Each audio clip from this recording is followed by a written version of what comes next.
in the foothills of the Appalachian Mountains. I have to say that. I did get a superlative, and it was Miss Joe Burns High School. And best looking. Because I still had my bloom, Amy. And I was, but I only graduated 42 people in a town of 500 where we grew dark fire tobacco. I'm kidding. But they didn't even have a funniest. Now that I think about it, and that would have been my favorite. Yeah. I know that would have been my children got it at their school, funniest, because they're funny.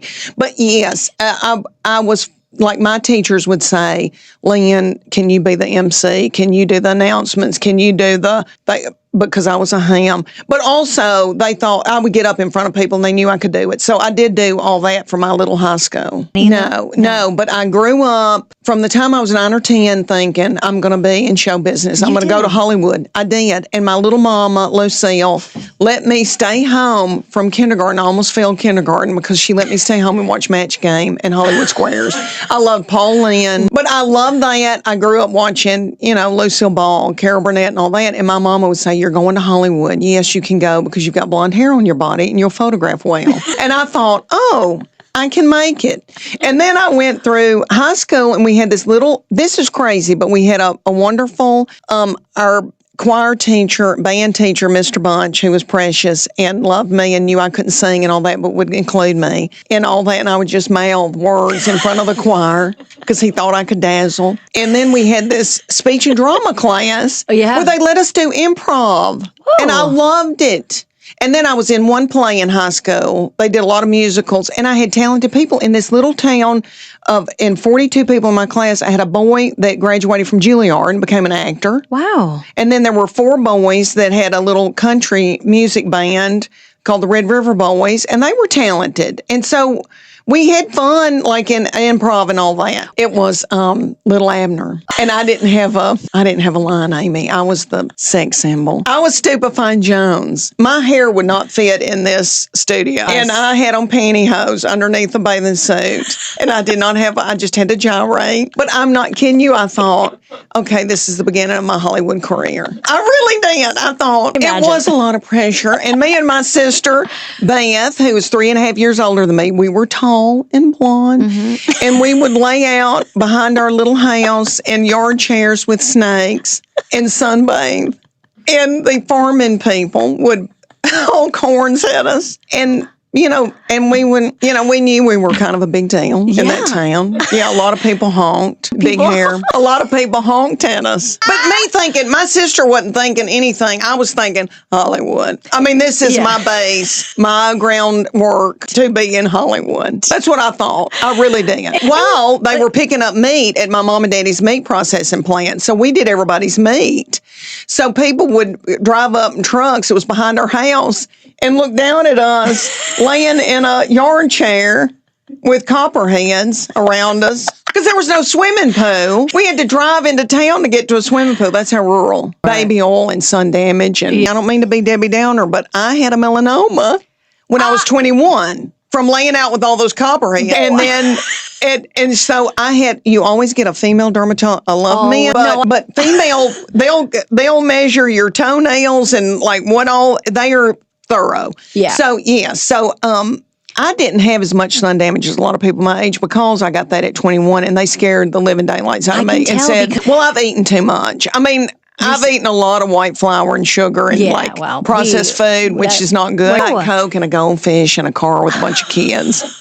Was my favorite thing. And I remember my mama saying, Lucille said that her mama said, don't breastfeed. That's for tacky people. Here's this formula. And my mama would sneak and try to breastfeed behind Nanny's back because it wasn't cool. Okay, but let me tell you, when I was selling that jewelry, I was supposed to be talking about jewelry, and I did. Hemorrhoids, breastfeeding, wanting to kill Chuck Morgan, my husband, because he didn't hear a baby cry in the night.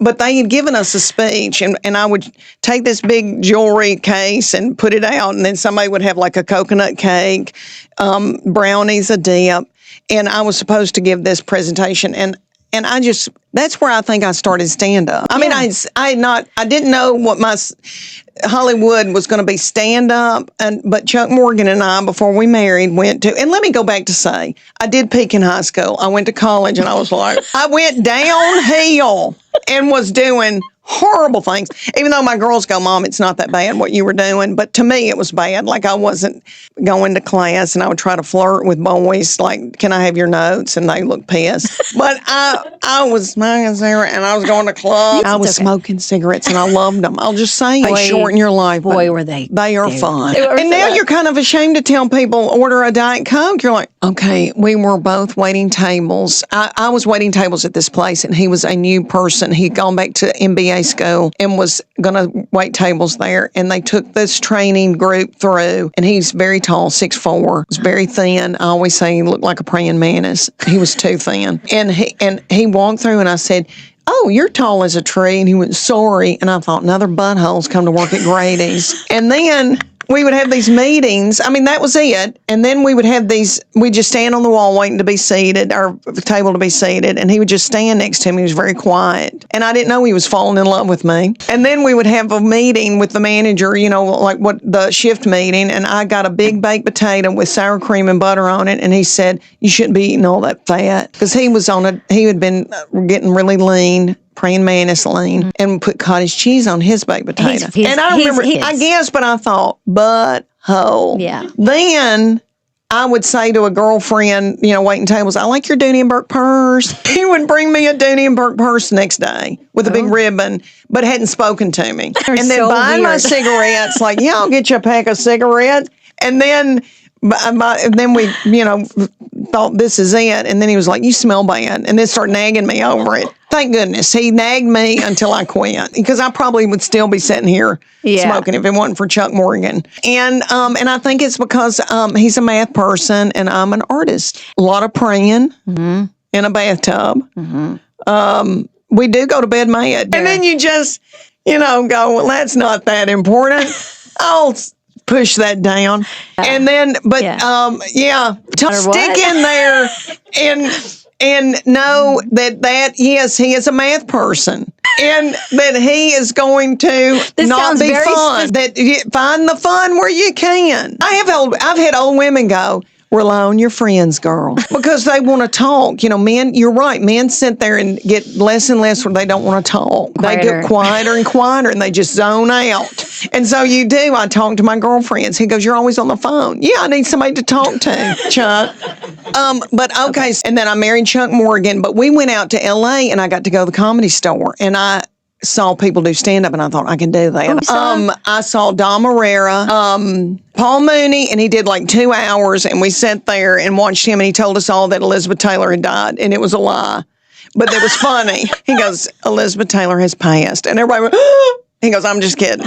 But I saw all these wonderful people, and I thought, I can do that. I can do that. Now I know what that is. But anywho, so then I married Chuck Morgan, moved me to the Appalachian Mountains, and I sold that jewelry. But I was in a living room with darling women who were also had hemorrhoids and all that. Okay, well, I tell you, when I was doing the jewelry, the company noticed that I was booking so far in advance that they asked me to start speaking at their big things. And then I knew I could do it. Right. But I also said, 2 women, book a party with me now or see me in Las Vegas later, which is very arrogant. But I saw it, Amy. Yeah.